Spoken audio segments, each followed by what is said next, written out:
I remember the night I cried out to you from my bed, unable to sleep, 6 or 7 years old, scared and stressed and overthinking. Dad! Silence. Dad! You finally came by my side. I'm sorry, I couldn't hear you. I was in the backyard. Oh, I can't sleep.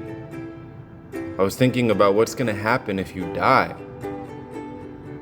Oh, son, you don't need to worry about that. I'm not going anywhere. I'm right here.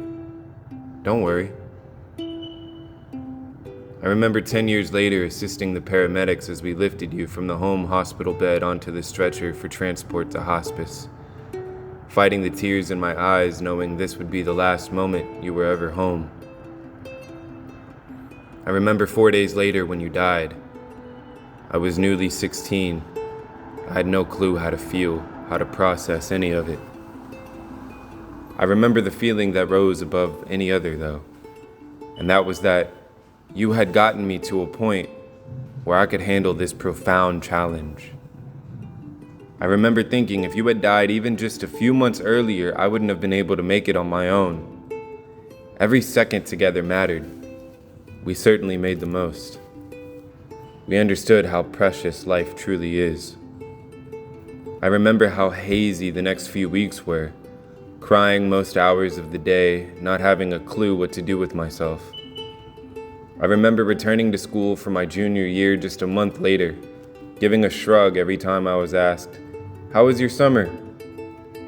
"It was okay. How was yours?"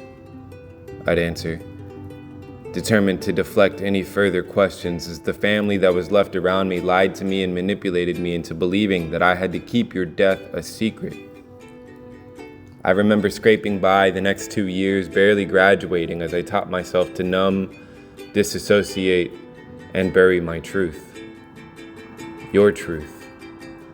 Our truth. I remember crying in desperation years later as I fell asleep, unsure of how to pay rent that month or where to get work, and praying to you for help, for guidance, for love, as I recognized that you were the only person in my life growing up that I could ever trust, that ever had my best interest in mind. I remember how you came to my dreams that night, and how everything worked out the next day.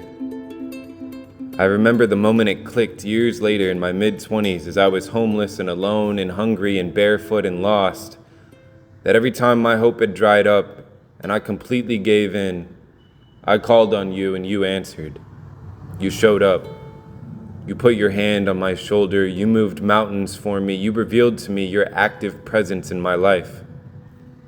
I finally realized that you weren't dead, that life doesn't die. It transforms. And your transformation was actually extremely powerful. And I recognized that I could call on you, always. Not just in anguish and despair, but in joy and gratitude and triumph. In every little moment. A morning walk, a busy workday, a peaceful rest. Today, we talk every day.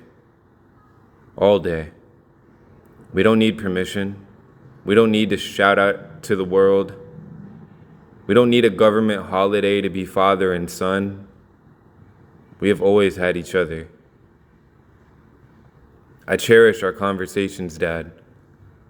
Yesterday, today, and always.